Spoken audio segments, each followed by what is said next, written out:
Since my previous video, it has now been confirmed that there will be a vote on Israel's continued participation at the Eurovision Song Contest. In this video, we're going to look at what that decision means and why it's been made. But primarily, we're going to look at the key factors that are going to determine the outcome of that vote. As always, make sure to like the video and subscribe to the channel if you appreciate what I do here, because no matter what happens, there will still be a national final season to watch. While, to be honest, I still haven't made my mind up about whether I'm going to cover the actual contest in May, I still want to celebrate the incredible musicians we have all across Europe who are entering the shows to share their art with us. Quickly before I start, I want to thank today's sponsor, Surfshark VPN, who are a long-time supporter of the channel now and of what I do. Any creator will tell you that these kinds of videos are always at the risk of being demonetized by YouTube. For that reason, Surfshark's help enables me to continue my coverage despite those pressures. I'm expecting to have to travel a lot during Eurovision season, and it's great to know I'll be able to watch the same shows as I do at home, no matter where I am in the world. That's because using Surfshark VPN, you can access shows that might not normally be available in that region. There will be no gaps in my binging of Married at First Sight. Speaking of streaming, Surfshark has 3,000 servers in 100 countries, and they're high speed, so you'll never have to deal with buffering either. If you're in the US, for example, you can use Surfshark to watch Eurovision on YouTube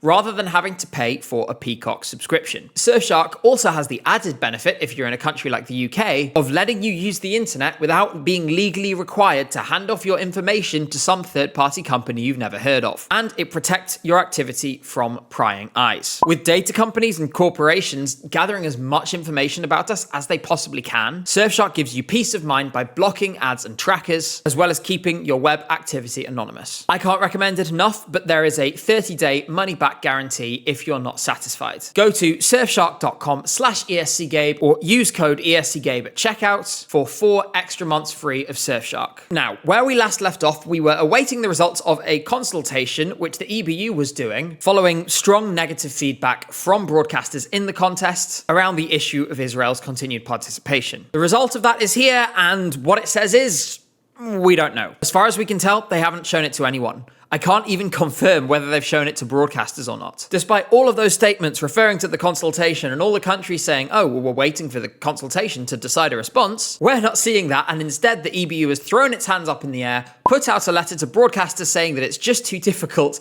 and that the breadth of opinion is just too great, and the only way to solve it is by holding a vote from all of the members to decide whether they stay or whether they go. I exclusively revealed this before any other news outlet on September the 25th over on Twitter, so make sure you're following me there if you haven't already. This vote is binding, and it means for the first time there is a genuine chance that Israel might not take to the stage at the contest in May. It is down to the EBU's 68 members who are split across 56 different countries, and as far as we can tell, it looks like each of those are going to get one vote. That vote is going to take place online at some point in November, and our best guess is that the director generals of each broadcaster are going to be the ones voting. Some of the details are still a bit unclear, and I'm going to go through some of those things in this video, but we have a clear enough picture to outline some of the key factors that will influence the outcome. Let's go through all of them together. The first factor we're going to talk about is actually about a set of broadcasters that aren't even in the contest and never have been, at least for the most part. Israel's national broadcaster isn't the only non-European broadcaster to be in the European Broadcasting Union. In fact, every single country bordering the Mediterranean Sea has a member broadcaster. That means Morocco, Algeria, Tunisia,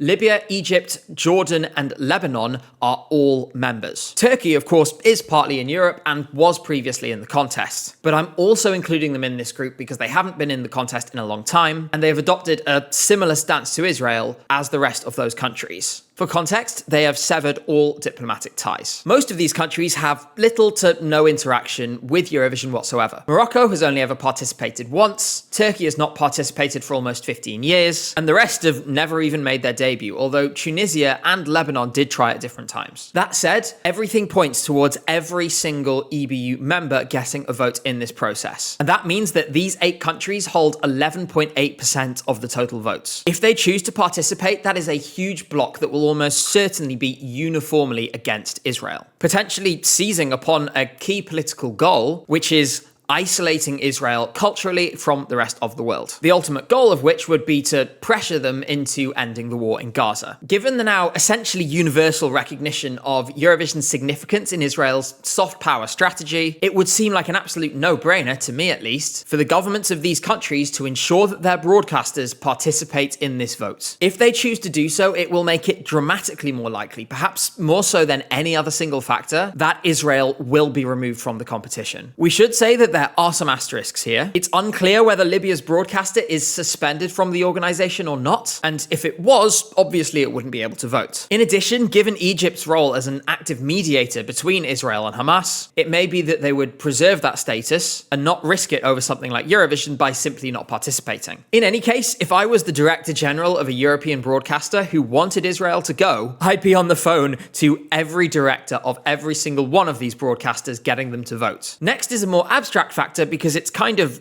dozens of factors in a sense. That's the domestic political situation in each individual country. Let me explain this using a few examples because this is more to do with governmental position than it is to do with public opinion. For context, every single broadcaster that participates in Eurovision, if you didn't know already, is a public funded broadcaster. That means they get their money from the government. For that reason, one of the key things that has stopped broadcasters from speaking out before was the geopolitical position of their governments on Israel. Since those geopolitical positions have shifted, that's allowed us to have the discussion that we're having now. Let's start with Germany and Austria. Even though increasing majorities in Germany are in favor of the creation of a Palestinian state and the immediate recognition of Palestine, as well as being of the opinion that Israel has gone too far in its actions in Gaza, the governments, both there in Germany and in Austria, are totally implacable in their support for Israel. Their support is so strong that the foreign minister of Austria literally issued a statement condemning the fact that countries were going to boycott the contest next year and said that they would phone their colleagues in the countries that have said they would boycott to try and get them to change their decision. In countries where the politicians are behaving in this way, it's basically certain that their broadcasters will vote to support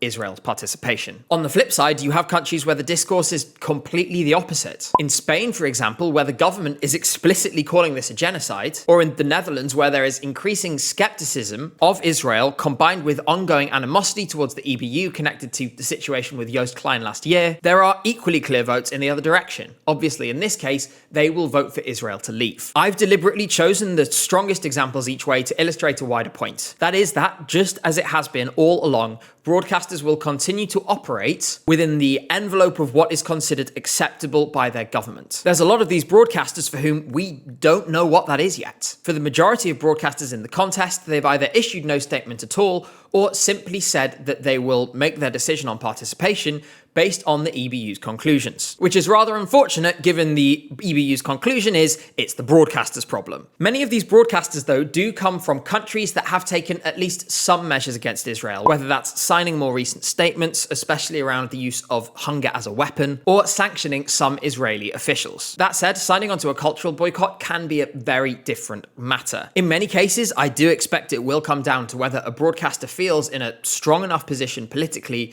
in its home country that it can take a controversial decision by voting for Israel to be removed. One example that I've heard cited of a case where they don't want to do this is Denmark. According to Danes, the broadcaster has been bogged down in a series of scandals and may simply want to just kind of close its eyes and cover its ears until this is all over. This factor is evolving fast because the positions of pretty much every European country are changing all the time. Depending on where we are in a month, things could be totally different. Which brings me nicely to my next point, which is whether a ceasefire is successfully brokered between now and the vote. With war actively raging, it's no surprise that broadcasters now feel the ability to be more bold in their statements. Given the news this week, which suggests we could be on the verge of a ceasefire, there's every chance that circumstances could materially change in such a way that many broadcasters could change their votes. That could mean from either abstaining or voting for Israel to be removed to abstaining or voting for them to stay, or walking back any previous threats to boycott the contest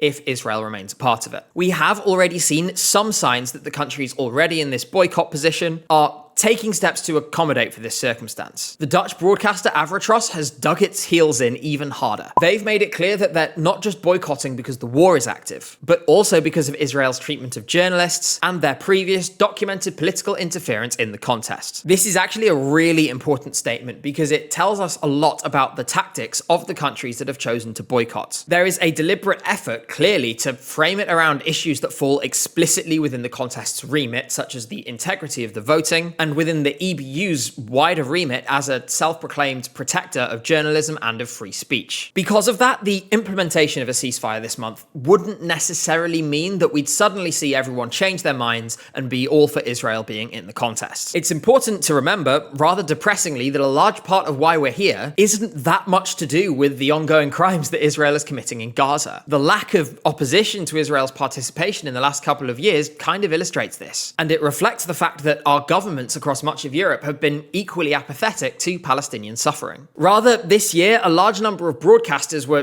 jolted awake by the near miss in the results, as well, of course, as the extremely blatant manipulation of that result by the Israeli government, which poured millions of dollars into this endeavor. Suddenly, the prospect of Eurovision in Tel Aviv or Jerusalem seemed a lot more real, and the broadcasters realized just how bad that would be. For these reasons, yes, a ceasefire could change things, but that doesn't mean that it's the be-all and end-all in itself. I do also think it's worth remembering here that if a cultural boycott, or the threat of it, is part of what motivates Israel to cease military action in Gaza in the future, that's objectively a success that goes far beyond anything that matters when it comes to Eurovision. Hopefully it goes without saying that every life saved in Gaza is worth 1,000,000 times more than any song contest. The next factor is what the European footballing body UEFA decides to do about Israel in its competitions. There have been widespread and credible reports in the last couple of weeks which suggest that a vote could take place soon on UEFA's executive committee on whether Israeli teams and the Israeli national team should be allowed to continue to participate in European footballing competitions. This has been put on hold in the last few days because of those aforementioned reports of a ceasefire, but if that ceasefire doesn't materialize, this will be rapidly back on the agenda, possibly even before that EBU meeting next month. The reason this is so important is because, as it stands, if Eurovision were to remove Israel,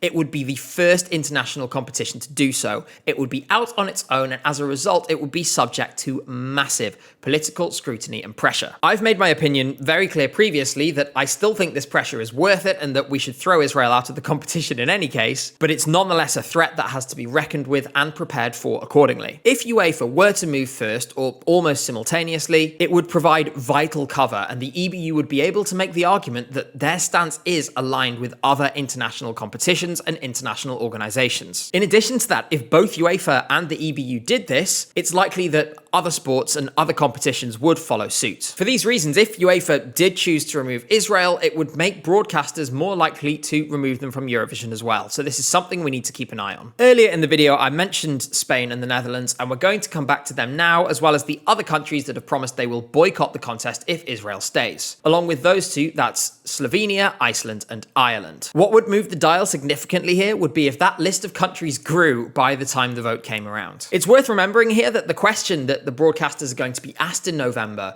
is not just a political one, but a practical one as well. Do you want a contest with 36 or 37 countries? Or do you want a contest with 32 or less? As we discussed in the previous video, losing even just 5 countries puts us dangerously close to losing a semi-final. And if more broadcasters were to make this threat over the next few weeks, it would go from a possibility to an ironclad certainty. That will then have a knock-on effect on how wavering broadcasters who are sitting on the fence at the moment will choose to vote. If they know they are going in for a world of pain no matter whether they vote in favor or against in terms of their domestic politics, but also know that by removing Israel, they will safeguard the contest's value proposition to them by preserving 2 semi-finals and therefore the 3 nights of primetime TV that Eurovision offers at a fraction of the price of regular programming, suddenly removing Israel becomes a lot more straightforward choice. If you have a choice between a contest that goes through some political headwinds but survives versus a contest that will immediately lose 6, 7, 8, however many broadcasters,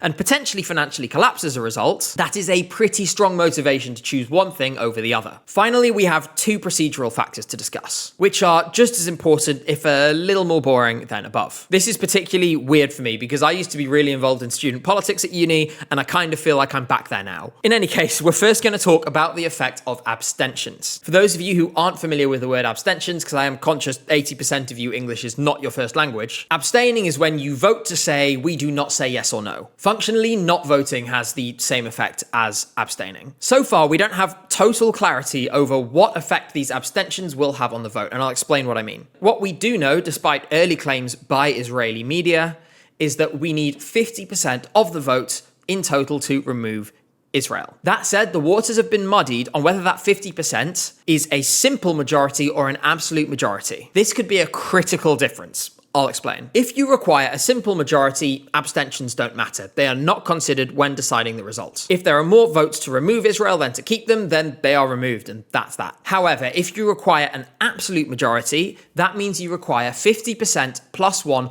of the total number of votes, meaning you would need 35 broadcasters out of 68, regardless of how many voted and regardless of how many abstained, in order to remove Israel from the competition. Hopefully, this shows that that would be a much higher hurdle to clear than a simple majority. It also creates a series of nightmare scenarios for the competition, where Israel remains not because members chose to keep them in, but because procedurally the vote didn't release an absolute majority. Imagine this.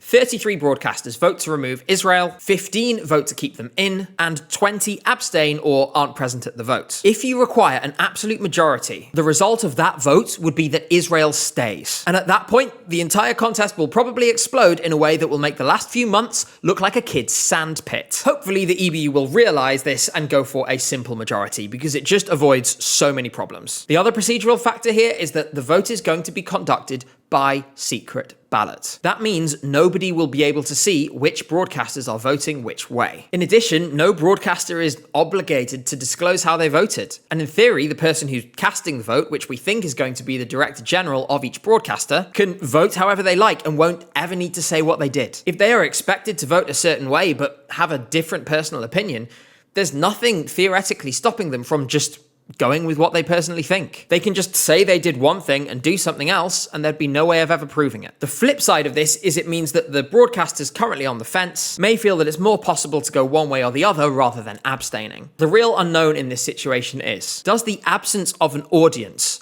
on the way that you're voting make these broadcasters more likely to vote to remove Israel or less likely? I'd like to think that objectively looking at what it would do to the contest if they stay, it would make it more likely. But we'll only know in a few weeks' time. With that, we're wrapping up this video. It was a little bit shorter than usual, but I hope it was a helpful insight into some of the things that are going to affect how this pans out. Hopefully, in the next few weeks, we'll have some clarity on what is going to happen to the contest that we all love so much. For now, though, thank you for watching, take care, and I will see you in the next video.